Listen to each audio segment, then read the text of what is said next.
Yeah, I'll show you how to get it, but you have to be willing to do the work. The Syndicate, it's a motherfucking movement.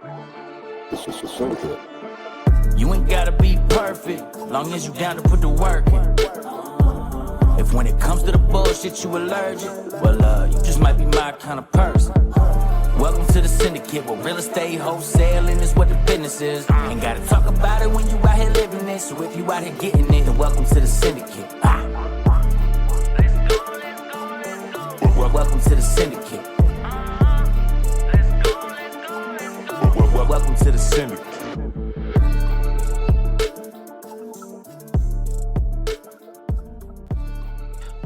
All right, guys, you're listening to another episode of the Wholesaling Syndicate podcast. I'm very excited to have a return guest, one of my favorite guests to have. We got Jon Lallande. Jon, how's it going, man?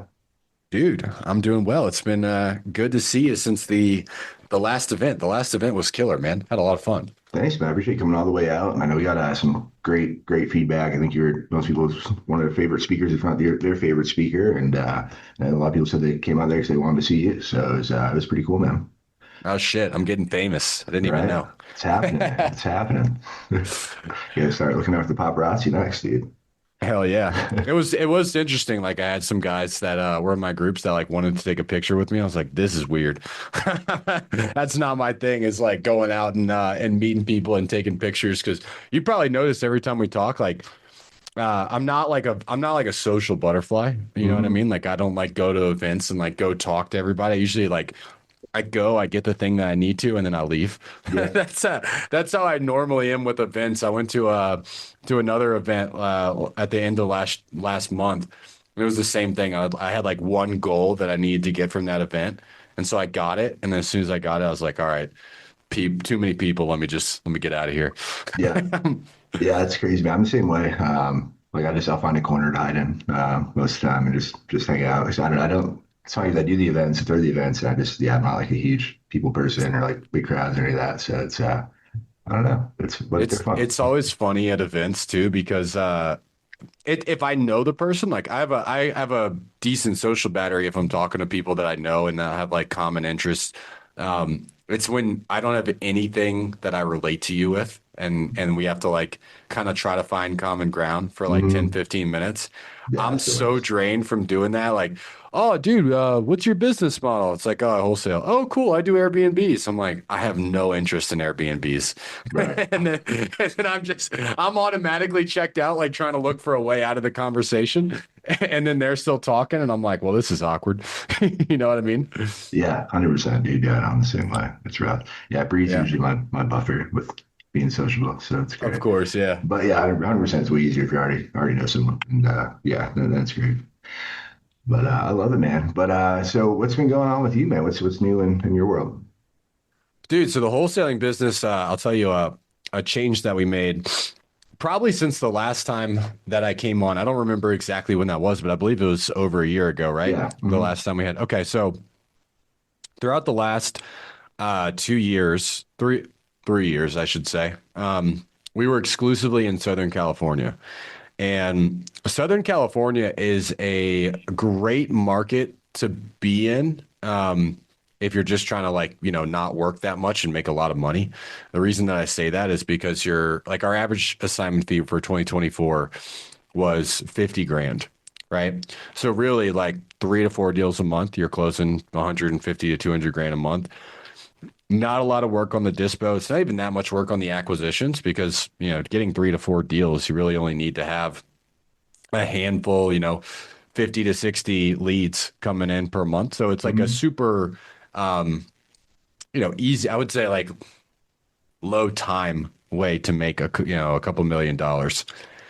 This year though, what we realized, 2 things.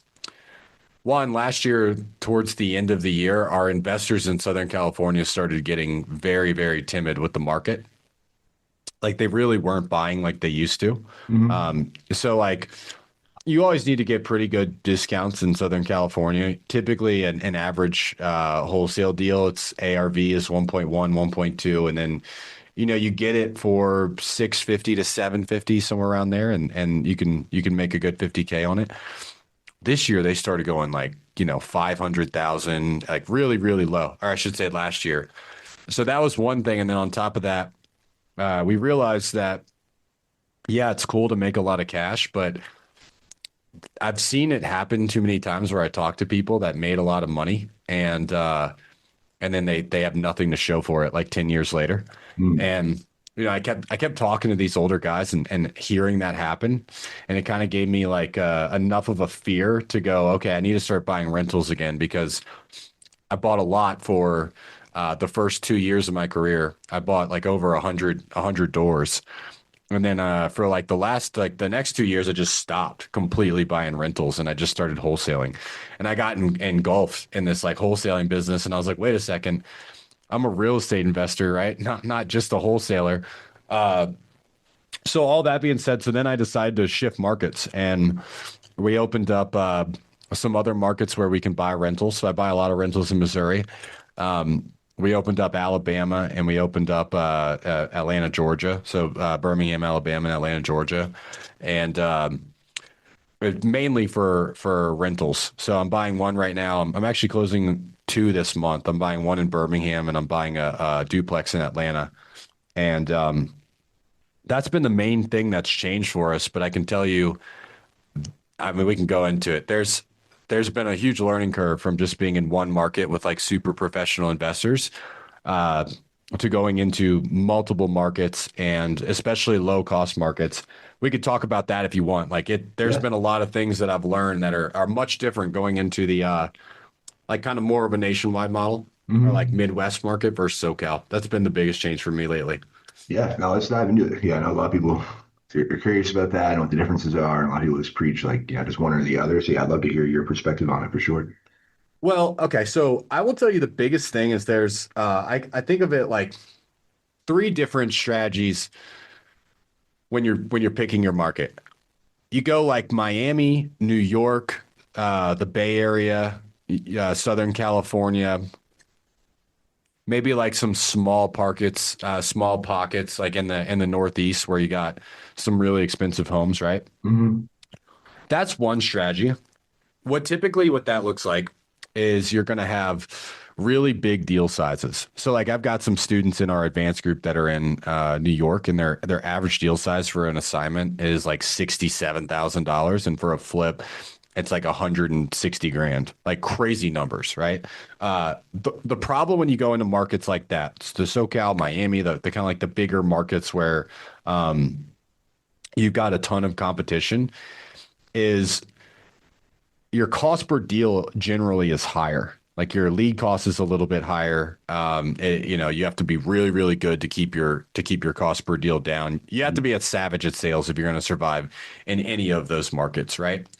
And because of that, until you get to the really high spend, $60,000 to $80,000 per month, what ends up happening is you have these like long gaps in between deals closing, because you're only closing, two deals a month to hit 100K at that, like 150K. But that's not necessarily two deals every single month. What ends up happening is you get, maybe one deal 1 month, and then you get zero, and then you get three. And so it kind of like feels like that roller coaster, especially at the beginning with those high cost markets, right? The pro to that is in those markets, dispo is very easy. Like everybody wants to buy deals in those markets. Dispositioning deals is super simple. The investors are typically very professional. So like our SoCal market, when we send out a deal, it's a 25K non-refundable EMD. And the investors just like, we send the agreement, they send over the non-refundable EMD to the bank in 24 hours, and then they close. Like that happens there. Whereas dispoing in these like rural markets or maybe even smaller markets, they hem and haw over like a 5K EMD. So that's the first thing. I think that's like strategy one, is you just go really, really high cost market, and you're going to have huge deal size. The second one is you go into like a Midwest market, you got a lot of guys in like these smaller areas like St. Louis or Indianapolis and areas like that. And you stay in those markets, but you kind of build a brand around it. You do direct mail, you do PPC, you do a lot of branding campaigns. Those guys do really well. Anytime I see those companies that are doing that, they typically run like an in-person model, and it's a lot of brand building. I think they do really well. I think you just get kind of capped by how many deals you can do in that market, which is a lot more than you think. And then the last one is just like the straight up nationwide model, right? With the nationwide model, your leads are super cheap. Your contracts are super cheap. It's really easy to get contracts. I'm talking about like straight up nationwide, like top 40 markets, top 50 markets. Everything's super cheap. It's just a pain in the ass to dispo. Right. It's just so much. Like if you want to work a lot, go nationwide. You know what I mean? Yeah. Like you want to work a lot to make the same amount of money, go nationwide, like a straight up nationwide. And so, Well, you deal well, with a we've lot of shit falling through to you, and just like so many more headaches just going in so many different markets. I mean, bro, like you noticed it too with the boiler room whenever we run those and we get like these, we get leads from these sponsors and they're great leads, super motivated leads most of the time. And we, you usually get a contract or so and just a couple hours of calling. But then it's the dispo is what are we going to do with this deal that's in the middle of nowhere? That is a big part of it. And so we decided to go kind of a hybrid. We picked our super high cost market where we get our big 50 to 100K rips every once in a while. And then the rest of our markets are, we got like our Atlanta market, which is like our big cash market. And then we got our Birmingham and we have a Missouri market, which is mainly just our rental market. So most of those properties we're just trying to take down. Yeah. And the biggest thing, man, has been contract volume is so much higher than we're used to. Like we went from, getting like 6 contracts per month to getting like 20 and right away. Not that we're making much more money, to be honest. Like it's about the same amount of money. It's just way more contracts and way smaller deal sizes as well. So that's been the big thing that we've noticed so far. It's been a big change this year. If someone's trying to decide, like out of those 3 options, which route they should go, if they're newer, they're not happy with their current strategy, what are some of the things they should look at, and like how do they know which one's right for them? Well, if you're an in-person guy, like if you like to go in person and you're in a market that supports you doing that. So like I'll give you an example. If you're in Southern California, like the markets that I said are really competitive, and you're just starting out and you don't have a big marketing budget, the cost to get an in-person appointment in Southern California is very expensive. It was about $2,000 for us at one point just to get an in-person appointment, like a seller to meet with us, not over qualifying them with like making sure that they're super distressed or anything like that. I'm just talking about somebody that's going to be selling in the next 90 days. So like if I'm brand new and I don't have a big budget, going in person in a market like that, I don't think I would suggest it right out the gate. That's what I did. And, there was like a lot of growing pains, right? So if I was brand new, I don't think I would say that. So then I would go, okay, is my market a feasible market for me to go in person? Can I do in-person appointments in this market? And for me, a feasible market to go in person is ideally I want a growing population, an increasing population growth, not one that's declining. I want the metro area to have over 1.3 million people. I've found that 1.3 million is like once you get there, it's like, okay, that's a good market. And then the other part is this isn't like a necessity. It just makes the market a little bit easier is if your average home price is below the median. So but right now, the median home price for 2025 is $420,000. If your average home price is below that, the market is generally a little bit easier when you're starting because these sellers are less sophisticated. When you go in, like you're starting, like if your market's La Jolla, California, and you're calling people and you're like, hey, I want to buy your house. They're like, I'm not selling my house off market to some guy. Like, no, I'm like, they not that they don't exist. There are definitely transactions that exist there, but the average person, they're pretty sophisticated. They have real estate agents, attorneys in their back pocket when you own $2 million houses. You know what I mean? For sure. So that's typically what I would go for. And if I have a market like that, I would say set up an in-person model. I think it's easier to get a contract even if you suck if you're in person. You know, I did that at the beginning of my career. I went through to some in-person appointments and I was dog shit and I still got some contracts just Hmm. because they see you and they know Right. that you're a real person. So the problem is if you're virtual is if you really suck, they just don't trust you at all. Right. They just think you're a scam. Hmm. So that would be like my option if I'm there. And then if I'm in a market like you live in the middle of nowhere and there's 5,000 people in your town, which I guess is like a lot, but not a good market to wholesale.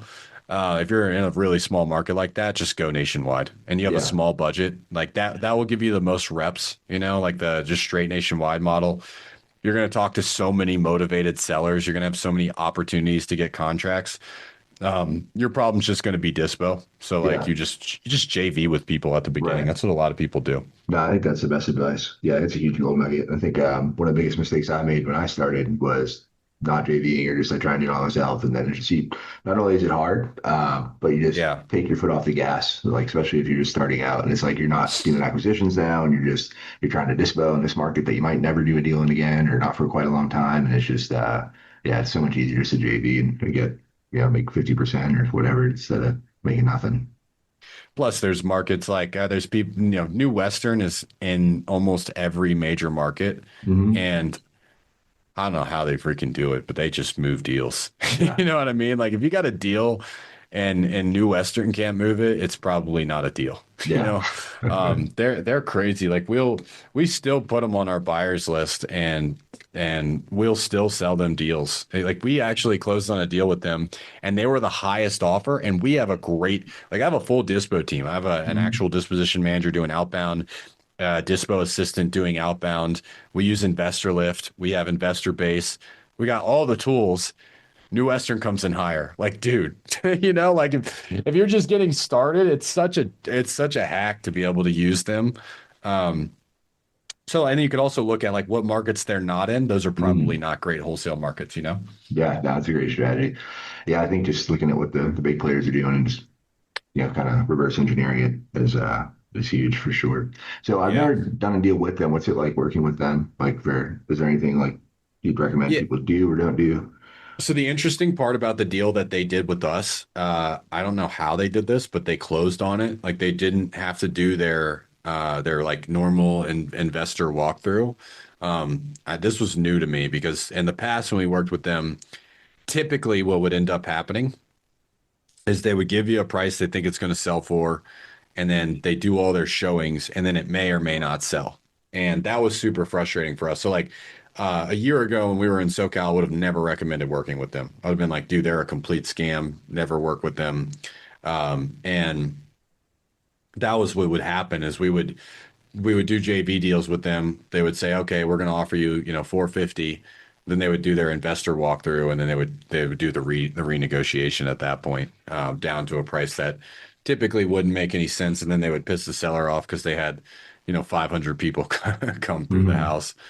Um, so that's typical. I would say like two times I've been burned from them. One time they're not supposed to do this, but one time they sent us an offer and they had a $10,000 non-refundable EMD or $5,000 non-refundable EMD. So I was like, okay, this is probably legit.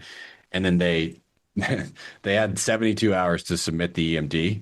Mhm. So they did their inspection, they did their investor walkthrough during those 72 72, hours. yeah. And then they backed out. And then when I saw that, I was like, oh man, I'm never going to work with them again. They didn't do that on the last one. So I would say like it probably matters the rep that you're working with. Mhm. There's New Western has, I'm sure, thousands, like hundreds of agents, if not 1,000, Yeah. close to 1,000.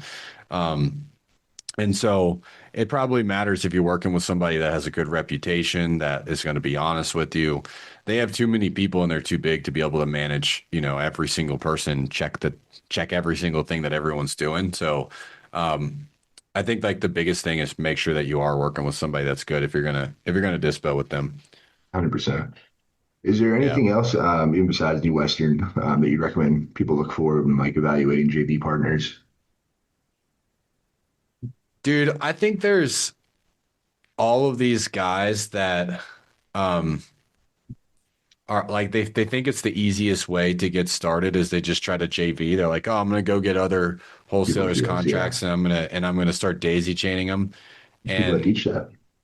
yeah, is there really? Oh yeah. That's a strategy that, oh, Yeah. interesting. I guess it's very clickbaity. You know what I mean? Yeah. Like learn how to like absolutely no marketing. Wholesale You don't, without wholesaling. yeah, you don't spend any money. You don't take any risk. You don't put any EMDs down. You literally just connect three dots and you cause everybody a fuckload of headaches. That's the Yeah. marketing message. Um, so yeah, you got to be careful with those. I would say that if you're vetting somebody that you want to partner with, that's a dispo partner. The easiest way is just to look for volume. And so how many deals have you sold in the last 30 days? Right. And if you can show me that you've sold, like if you can send me actual closing statements of deals where you've gotten paid out, and like I just want to see like that you've gotten paid out on the deal. I don't care about anything else. So you got paid out. It shows me that you did something right. And I want to look for, at least three deals in the last 30 days, because if you're doing that, you should have volume. So there's a guy who was in my sales coaching program, and his name's Dennis out of Atlanta. Dude is just a monster with dispo. Like he does his own deals too. He actually does his own flips. He does his own wholesale deals, but everybody just reaches out to him to get deals sold because he can just sell them so fast and at such good prices. If you can find somebody like that, they like the professionals, just like in anything, they can be a really, really good option and save you a lot of time. So Yeah, for just sure. check and audit them. No, there's some people that do it really well, and that's their main business is dispo, and that's like their whole business, and it works great for them. They're better at that. It's more their zone of expertise and their skill set, and Yeah. yeah, it works well for sure. So I think just get in where you fit in for sure. But yeah, I think other thing just thought I have just communication, right? Like some of the I'm just thinking some of the horror stories I had when I started bad JV partners, and just like people just like not communicating. You have to chase them down, tell them like, hey, what's going on with the deal? Do you have any buyers? Do you have this? And they just BS you the whole time, and then just don't come through, and then or they wait till the very last second, and then like nobody makes any money, and yeah. Yeah, it's just kind of like everything else. There's professionals and Mhm. there's, the scammy people trying to make a quick buck and it's hard to, it's funny, it's hard to tell when you're starting out who's who. Mhm. But I find once you start to once you've been in the business for a couple of years, you just get this spidey sense like right away. Right. You know what I mean? Like I don't even know where it comes from. Mhm. I don't know if I could articulate it, but I'll talk to somebody and I'll just go, that just something just feels weird. And then I'm Yeah. typically right. Yeah, I don't know what it is. Yeah, that's a great thing. I was thinking as you were saying it too. I think Spidey Sense is probably the best way to put it. It's just, but yeah, just like I don't know, like subliminal red flags or something that's like getting your brain to be like, yeah, that's weird. I think another thing, like once you start getting that, is like learning to trust that. Like Spidey Sense Yeah. is starting to learn to do it. 'Cause a lot of times, like it bites me every time I know to do it. Like, oh, I had this weird feeling about this guy, and like, I'm like, let me close that. I'm like, oh no, he ended up being, yeah, my Spidey Oh, Sense was dude. right. I just didn't fucking listen to it. You want to hear something hilarious that happened to us four times? So now we're Yeah. so we're getting these people that are calling us with vacant land specifically that was listed. That's been like the common theme, vacant land that was listed. And they will call us and they'll be like, super motivated sellers. They always have a slight Middle Eastern accent and they're willing to sell the property for like dirt cheap. It doesn't make any sense. Mm. Which that's our job. So we're used to people selling their properties for dirt cheap and being motivated. So we didn't really think anything of it the first like two times. And it's just complete fraud that wouldn't work for them in the first place. Like I don't know how they plan on making any money on this. We run title reports. Mm. But the crazy part is the last two times we've done this, we kind of like we're starting to pick up on it.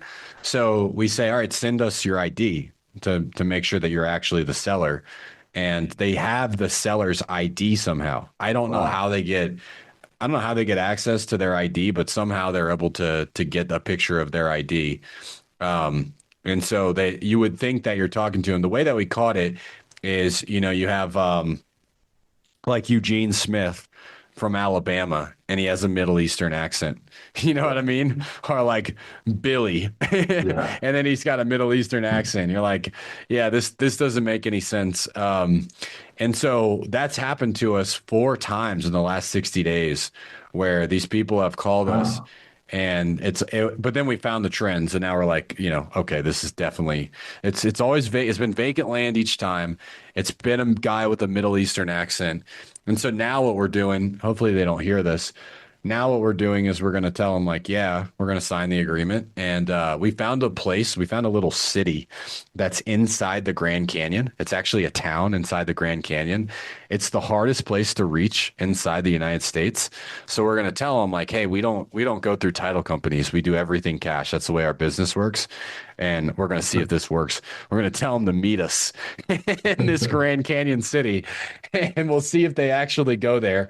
And that's going to be how we handle those. But yeah, just that made me think of that because we're talking about spidey senses. I probably would have had my spidey senses up, but my sales team, they're just like, hell yeah, money. And then they like clocked it up. And then so that's happened. So if you guys are listening, be careful with that. Yeah, look out for Billy. Look out for Billy. Yeah. Look out for Billy with a Middle Eastern accent. Right. Dude, so I wonder what the scam is. Like, so they have the person's ID and they're just trying to claim they're the property owner. I don't know. I think they're just dumb as fuck, and they don't understand that it has to do an actual title search and they have to sign closing docs with a notary, or I think maybe it's either that, or at the end, maybe they're going to try to do some like, oh, let's just do this like deed transfer, this weird thing. Yeah. Maybe there's a part of the scam that we haven't gotten to yet that they were going to try. But yeah, just be careful with it when you hear a deal that's too good to be true and someone that doesn't sound like the owner's name, and just do your due diligence, because it is weird that they had their ID. That would have like younger me would have fell for that. Oh yeah, this is legit. They have they sent me the ID, but we just kind of put two and two together, and one of our buyers actually made us aware of this, that said that's happening quite a good bit. That people are scamming. Yeah, it must be something. I mean, it must be working for them somehow. It's repeat instances and happen in different places, and you wouldn't. Yeah, keep doing it. Right. I have been ripped off before. Like I have had sellers, like where I've sent them money, or like before verifying everything, and nearly every single time I've done that, it's bitten me in the ass. Yeah. You know what I mean? So just be careful with that kind of stuff. Yeah, for sure. And I think best rule of thumb, people listening, just good. Everything's through title company. Everything's through escrow. It's yeah, absolutely. And I use that as like a selling point too. As I'm like, hey, it's like, for your protection as much as mine, they don't represent either of us. And like you might not know me, but for this is a reputable title company, and like they're going to be handling everything and making sure we dot our I's and cross our T's and everything's, kosher. Good point. Really good point to bring up. Yeah, we'll do the same thing whenever, especially if they challenge it. Mm-hmm. It's like anytime somebody says they want to go outside the title company, that's a huge red flag in the first place. You know what I mean? Like giant red flag. Yeah, I had one. I think he was on the boiler room. And one guy was like, "Oh no, I just want I don't want it. I just want the money." I'm like, "See, you want like a duffel bag?" He's like, "Hell yeah." He's like, "Yeah." I'm like, "How do I know you're not going to run away with it?" He's like, I don't get point. That's why I was able to turn around. That's why I have to use a title company. I don't think we end up doing anything. But I'm like, yeah, I'm like, that's like, why we have to use a title company. I'm not very fast. You might get away. Like, I don't know. Like, I don't want to play that game, sir. Yeah, exactly. Dude, our industry is so crazy, man. Like, all these, like most other industries, especially like B2B, people would not fathom what we deal with, with crazy, like the craziness that we deal with. And you wouldn't think you would deal with this kind of stuff because you're dealing with people that own homes. You think they're a little bit, more sophisticated. Yeah, I guess that would be the word for it, put together. And man, we deal with people that are so like the lies that you deal with, kind of like the inconsistencies in what they say, what they do, and hunting people down.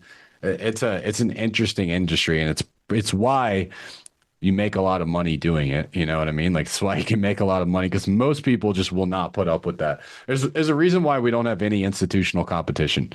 Yeah. They're like, nope, I'm not doing this. Like, yeah, that's the main reason.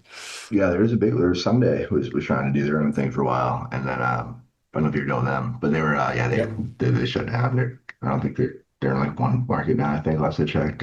They had like 2 deals on their platform. They had they were VC backed. So actually I hired some reps from them. Mm-hmm. And I've tried to poach people from them for a while because they did pretty well in Southern California. And when they let everybody off, they let everybody go around the time where I was hiring for an acquisitions manager. And so I ended up interviewing a lot of their reps, really like understood their business model. And so what ended up happening with Sunday is, and they are still around, by the way. They do things. I I don't think think they're they're very like big. lending or something now. I heard. I think they've kind of moved towards that model, or I don't know. I heard something weird like that. But Interesting. I didn't know that. I haven't talked to anybody there, but I know like well, I say they are still around. They were around earlier this year. And basically what ended up happening is they got some VC money. Like they were backed by big money. They hired all these C-suite executives and these managers, and they put all these people on payroll and thought that the market was going to keep doing what it was in 2020 through 2022, like we all did, bro. Like we Mhm. were all guilty. Oh We're like, yeah, hell yeah, man, I'm a millionaire. I'm going to be a trillionaire by the time this decade's over. right. And then you It's so realize, easy. yeah, holy shit, this is just really easy right now, and normal markets suck. Yeah, I had a wake up call. for sure. And Think about so it. yeah, and so I guess like when the market changed, they couldn't afford everybody that they had. So they started letting people go like crazy, which is so important to have. Like one of the things that I've noticed when not just in my company, but all of the companies that are any of my coaching programs, they like the ones that do really well, that really grow, they all have one thing in common, and it's that they're very good sales managers. Like they're Mm. able to they're everybody that I know that has really good companies, they all have one guy on the team. Might not be the owner, but like somebody, it's a partner, the owner, or maybe someone they hired that's really good at sales and can lead a sales team, Mm. you know? And I think that what they did is they hired, and I don't know this for sure. I wasn't inside of the business, but I've heard this from people that I've interviewed. Is they hired these managers that were really good at managing, but it wasn't like they could get in there and go lock up a listing, right? Or go lock up a deal and then show their team how to lock up a deal, which is the engine of the business. You need to be able to get in there and lock up a deal when you need to, because when shit hits the fan, that's what it takes. And if you can't do that and shit hits the fan and you start going, negative on marketing, Yeah, you're screwed, bro. And so like it's always those guys that end up doing really well, are the guys that they could just get in there and just make it happen. And the business isn't relying on really anybody other than them when shit hits the fan. My mentor calls it being a wartime CEO. Mm. Somebody that can go in there when things are hard and really turn it around. And then he has the forgot what he called the other people, the wartime CEO, and then he called them something else, like the guys that, they can just kind of like manage, and they can, have meetings with people and talk about the culture and like prop people up, but like they can't do anything themselves. I think that's the difference between people that get through hard times, like right now, like it's a yeah, harder time in the market that a lot of people have just left. And there's a lot of guys still absolutely crushing it because they're wartime CEOs. They're sales managers that can get in there and lock shit up and help their team. And I think that's a big reason why we're doing good right now is every single day, bro. I talk to my team and say, what's the most likely to close? And I just locked one up yesterday for my team, and they were like, "Hey, this is what's going on." She gave me a couple of objections. I'm on the sales training with my team, and I just hit the dial button. I call her, and then we end up getting it locked up like that same day. And I have another one right after this at 2 o'clock Eastern time. I'm gonna hop on. And I'm just listening in. My acquisitions manager said, "Look, I've been trying to lock up this lady for a while. I'm just going to listen in on the call in whisper mode, kind of coach him through. And if he gets Mhm. stuck, I'm going to say, dude, loop me in. Let me help you close this thing." And I could tell you 1 to 2 deals a week come from doing that. Just that one little activity, and that 1 to 2 deals over 12 months adds up to maybe us being like, really profitable versus barely profitable. And so I think that's a big part of it. And I think that's a big part of why Sunday didn't work out is, if you don't have somebody to do that, you just go hire these guys that, know how to manage, you're going to have Mhm. trouble. Yeah, no, I think that's great advice. Yeah, I think there's no better way to hype up a sales team or something like you going in there personally, the manager going there personally, and just closing a deal and just like, hey, like I feel like I know when I had like in-person call center and just doing that, like you just see like, everyone can be like down or whatever, slow month or whatever, you close a deal, and everyone just like boom, everyone just hyped Yeah, up, back hypes on the up. phones, everyone starts dialing. It's like contagious. Like it's great. Is there anything you look for, like qualities or things that like make someone that might be better, like the wartime, like the wartime sales manager as opposed to the other guy? Or what do you, I guess better question is like, what do you look for specifically if you were hiring a sales manager? Oh man, dude, I get this question a lot where people ask me like, John, are you gonna hire a sales manager ever? Like, do you think you're gonna hire a sales manager? I'll just tell you, like, for me personally, um, eventually, obviously, I need to let go of this mindset because you're the bottleneck of your own business, you know, Right. and I am the Mhm. bottleneck. I'm like, oh no, I'm never letting go of sales management. Also, man, like I have to make a lot more profit. Like if you really want to hire a good sales manager, you're talking about like the guys that want to make 30,000, 25, $30,000 a month. Right. And then if I want to take home, 100K a month, and like that really, there's got to be like a lot of profit margin left over. And then you got marketing, got other salary and all that Mhm. stuff. So, one, I'm not there yet, but like when I look for somebody like, and I'll tell you from people that I've got to coach and I've got to I've got to experience some really good sales managers that take their team from not performing to performing very quickly, just with the right skill set. It's always a couple of different things. Number one, leading from the front.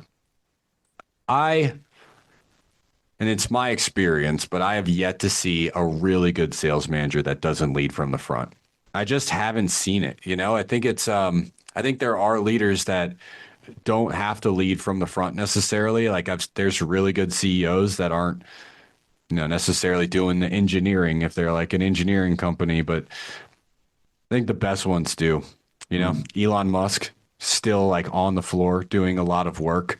Mark Cuban, I believe it was. Yeah, the what basketball team does he own? Mark Cuban, Mavericks, yeah, the Dallas. Mavericks. Yeah, Mhm. he mentioned like when he first bought the Mavericks, he had the yellow pages, and he put a thing on his desk, brought his Mhm. sales team around him, started making calls. All of the sales managers, like I was in the mortgage industry that I worked for, that were really good. They all did that too. I had this guy named JJ Mazzo, savage sales manager. Owns a branch in Southern California, and same exact way. He's managing this team and he's producing his own pipeline, still making calls, still hitting all of his KPIs. And so, like, I think that for me, that would be the number one thing is, do you just want to hold these little 15-day meetings and 30-day KPI meetings, and what do you talk about? So when I interview a sales manager, I'm going to be asking them, like, give me your style. How do you plan on managing people? And if they start telling me like, oh, well, it's really about just getting to know my people. And then once I know them, it's about, finding the thing that motivates them, and just like giving them guidance and moral support. I'm like, all right, yeah, like maybe some people would like you, but I wouldn't like you. I want Yeah. somebody that's like, man, the best way that I know is I'm gonna show them. I'm gonna show them exactly, like, if they have doubt, morale's down, like I'm gonna get in there with them. I'm gonna help them.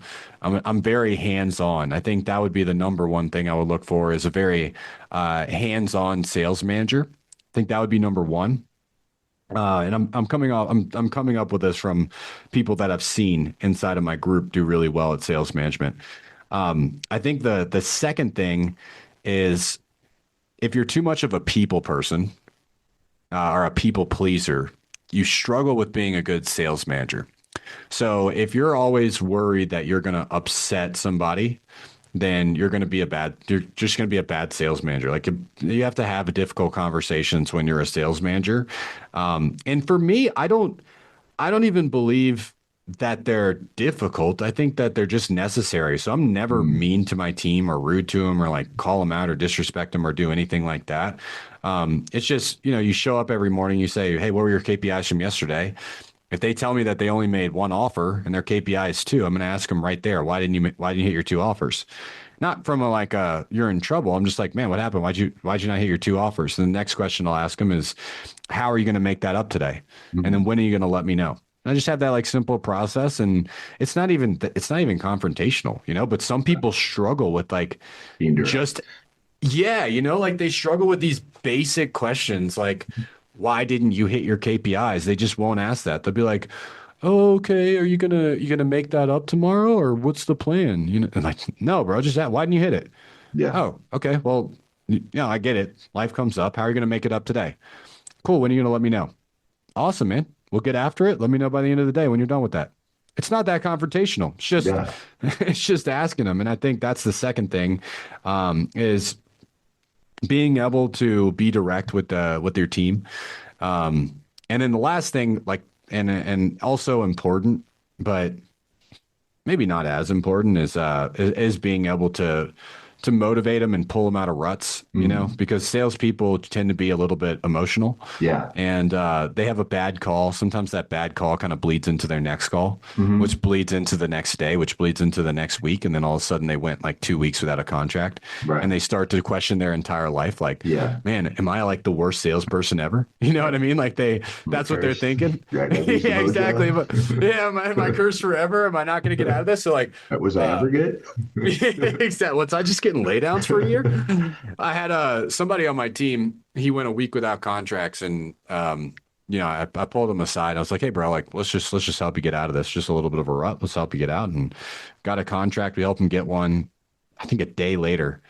And the first thing he told me is like, dude, I really appreciate that because in the past I would have spiraled and I would have like, let that eat me up. But then we went, we locked one up. We did it together, got his confidence up a little bit more, went back and he was fine. And one of the things he asked me, he's like, man, is it just the way that things play out where you get 2 contracts some week and 0 the next week, and then sometimes you get 4? And I was like, no, that's not your job. Your job is not to get 0 some weeks. Your job is to get 2 every single week. Because if you start buying into the mindset that it's supposed to be a roller coaster, then you get 0 one week and you're like, oh, well, I'm going to make it up next week. And then you don't. Now you're 2 weeks without a contract. You're 2 weeks without a paycheck. And so I think like those are the 3 things that I would look for in a sales manager, mainly because the guys that do really well in my group that are sales managers that come in, they're leading a team. Those are typically the things that I see. 1, they're super hands-on. 2, they're not afraid to have a conversation with their team and like really like motivate. I would say like really holding them accountable would be the second thing. Can they actually hold somebody accountable? And then the third thing is to be able to inspire them when they need it. But I would say it's in that order. Like how hands-on can you be? Can you hold your team accountable? Do they respect you when you're holding them accountable? Then the third thing, can you push them out of a slump when they need it? That's huge. And how frequently do you meet with your sales guys, or how frequently you recommend in your program like that they beat Every day. I meet with my team every day. So every day for 45 minutes. What we do is we do gratitude right at the beginning of the day. I think it just like kind of sets the good presence. Mm-hmm. What's up, guys? All right, what are we grateful for today? I'm grateful for this. So go down the line. All right, cool. What are your KPIs from yesterday? 120 minutes of talk time, 120 dials, 2 offers. Those are the KPIs they have to hit. They know they have to hit them every day.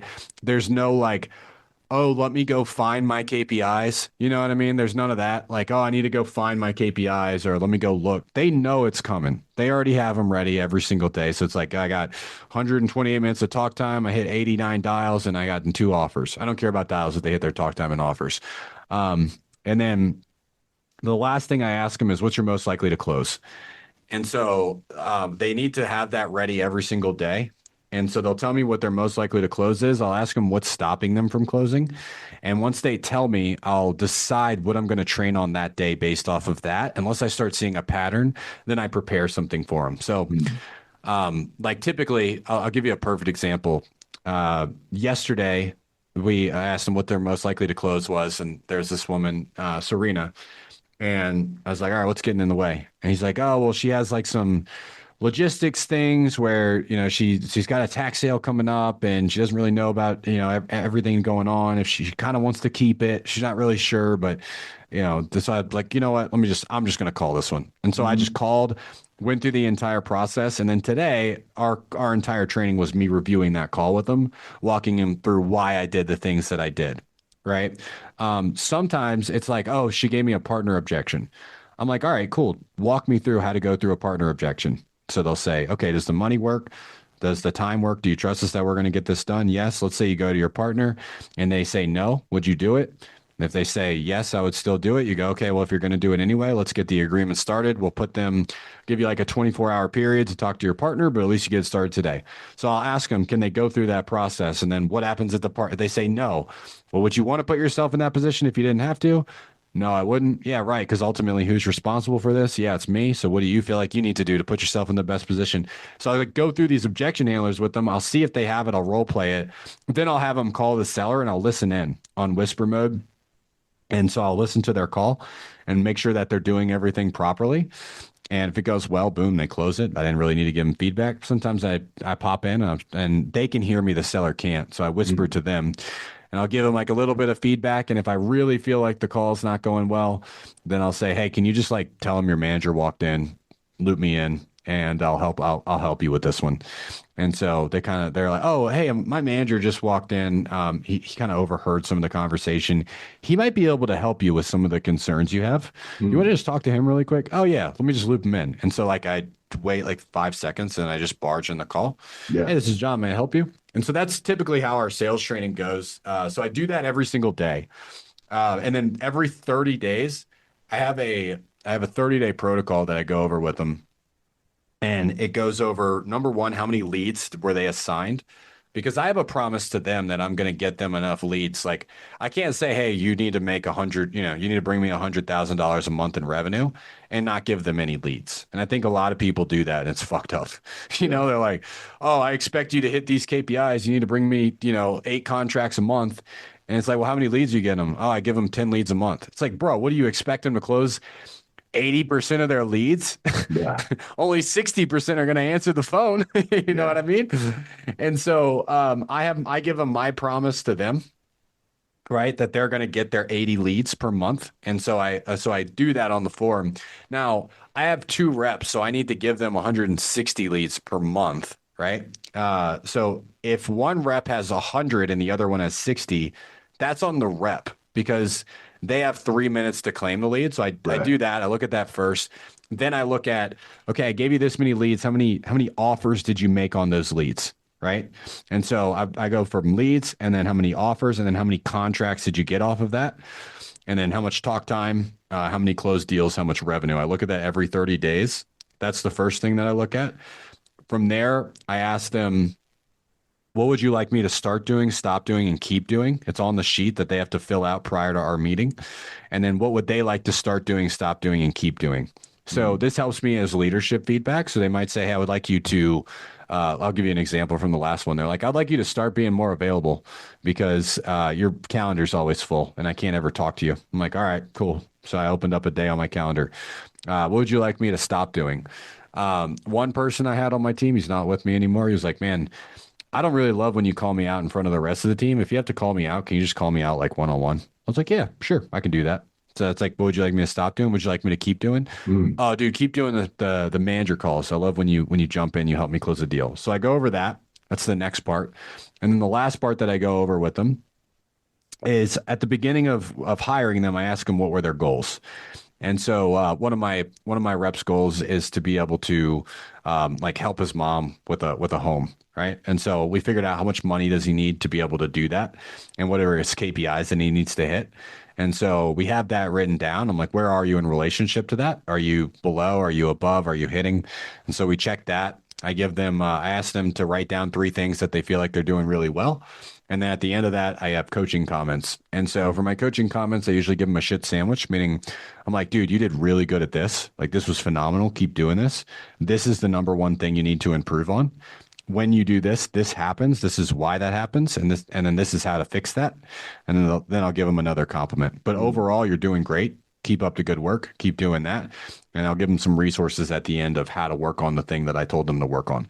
Nice. So that's my 30-day. So that's kind of how I run my sales team. Yeah, that's killer. No, I think if people just listen just this part of the podcast, I mean, it's more than worth it, man. So that's a great amount of value, man. I appreciate it. Yeah, of course. So tell us more about your program. I've heard great things about your coaching program. I know it's blown up. I see the ads all the time, and I hear people talk about it. Tell us about it. Everybody sees my ads at this point. I think if you're in wholesaling, you probably have seen my ads. So a couple of years ago, I met Jeremy Miner. And if you guys don't know who that is, he runs one of the largest B2C, I think it's like the third largest B2B sales companies. And so I started learning his process. I was like, man, this stuff really freaking works. And so I knew the CEO, and we kind of just connected because we were both special operations snipers in the military. He was in Australia. I was obviously in America. So I shot him a message one time. He's just like, hey, yeah, reach out if you ever need anything. Super, super cool guy, the old CEO. His name's Matt. And so then eventually we started talking. And as I started getting better at the program, I was like, can I license this, start teaching this to real estate investors? Because everybody was teaching kind of the same thing, like there's starting to be some different styles out there now. But 2-3 years ago, it was basically just 4 pillars, motivation, price, asking price, condition, timeline, like just hitting those 4 pillars. Like it's kind of like all everybody was doing. So I was like, man, our industry really needs this. Yeah. And so that was how I got connected. And now we've trained thousands of reps across the United States. We have a lot of data to back up. So for last year, I'm almost finished with this year's data because I like to poll my students every year to see like what their tangible results are. So I actually get data to back up what we're doing. So last year, on average, within 180 days, that's crazy, 180 days, it's 187% revenue bump and a 2.16 increase in their overall conversion. Wow. So meaning like if they were at 1 out of 50 leads per deal, we get them down to like roughly 1 out of 23 with our sales conversation. And so last year was just sales. This year, we're starting to open it up a little bit more just because there's some things that people want. So now we have, like a marketing call. I hired a guy who is obsessed with real estate marketing to come run one of the calls. I hired probably one of the biggest wholesalers in the country, the guy that built Irby to, $2 million a month. I hired him to come coach some of the owners only calls. I have my director of dispositions coaching the dispo call. We got an underwriting call. Then we got 5 sales calls per week. So I have a call where like I do a presentation on something with sales. Some of the things like I talked about today, I'll do a presentation on some of that stuff. And then we do role plays, call reviews, objection handling call, phase breakdowns. So now it's like it started out, it's like, literally when I started, it was just me doing one-on-ones with like 1 call a week. And then it turned into 3 calls a week and then 5. And then now it's like, I think we're at 9 calls per week right now. And it's a lot of fun, man. I'll tell you like 2 things that I get out of it that I really enjoy is one, I get to see everybody's KPIs. So I get a really good understanding of what works. For example, like a setter closer model versus a direct to close model.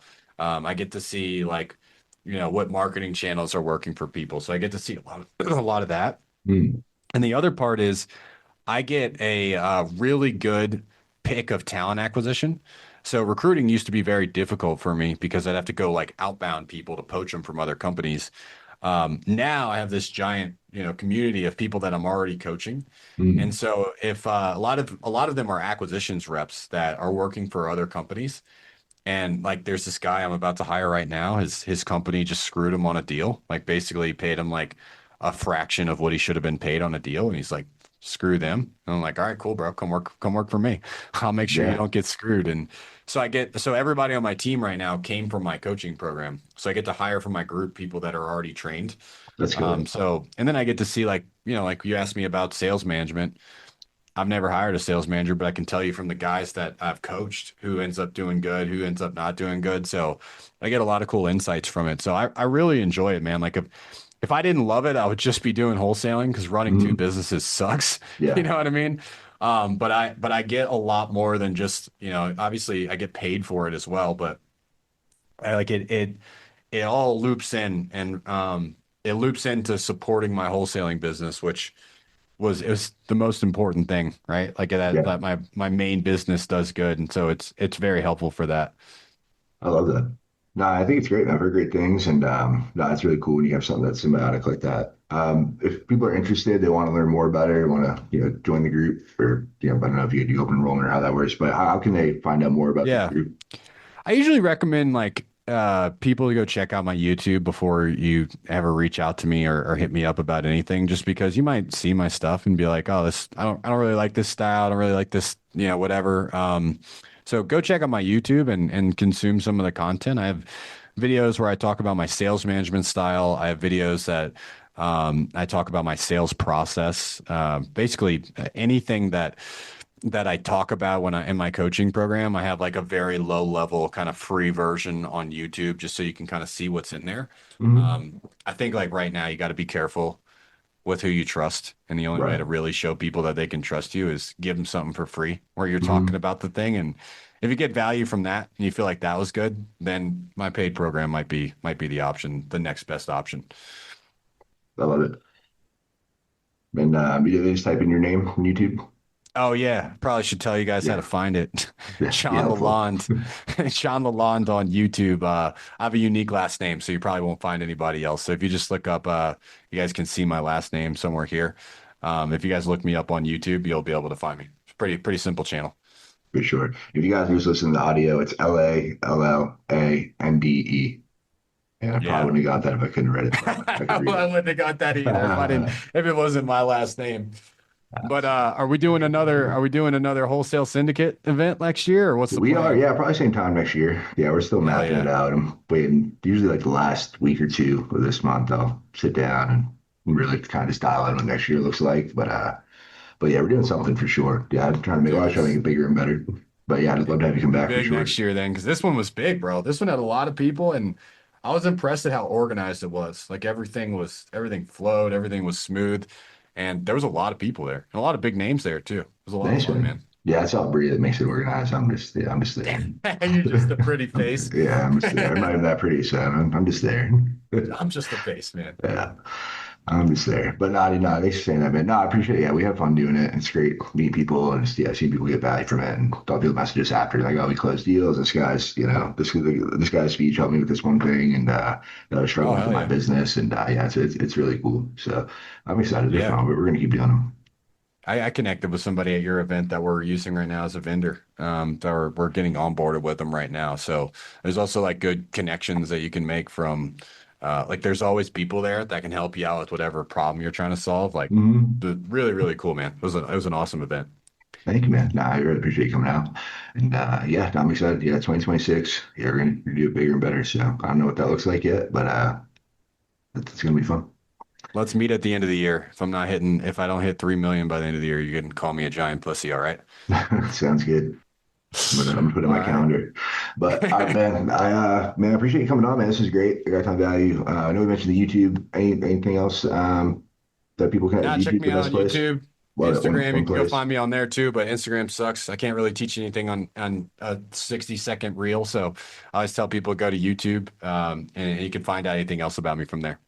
Well, guys, make sure you go follow them, and we'll see you guys on the next one. Peace.